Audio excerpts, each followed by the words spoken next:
boy, has it been hot this summer.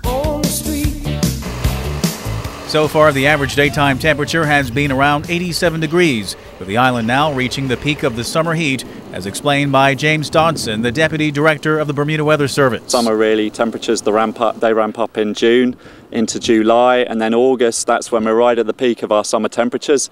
September, they start to dip off a little, but it's still a very, very warm month. And then October, about middle of October, you begin to see those temperatures start to come down appreciably. And then certainly by the time we get into November, we get our first significant cold fronts coming through, and you start to feel a bit of a chill sometimes. But right in August at the moment, we're right in the peak of the heat. The good news is that it is not expected to get any hotter. Generally, temperatures aren't going to vary much within a degree or two. We're hitting about 30 Celsius every day, 86, 87 degrees Fahrenheit. We may hit 31, which is getting up to about 88, maybe 89, but that's going to be, it'd be very unusual to get anything more than that, and we're not looking at anything in the forecast that would suggest that. So far, the hurricane season has yielded very little activity and no major threats to Bermuda, but that doesn't mean the island is out of the woods yet. So the peak's actually more into September.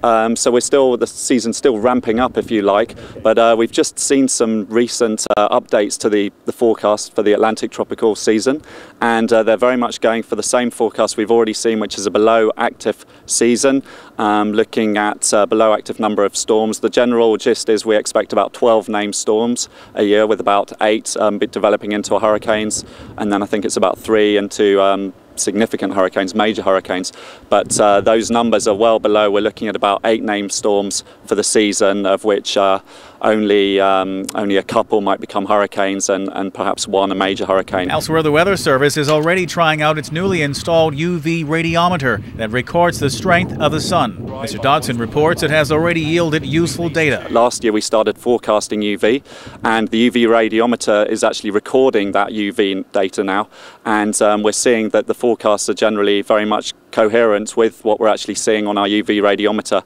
It is important to state, though, that the figures that we put on our forecasts are for very much a clear sky like today. When it's an overcast day, those figures will be reduced.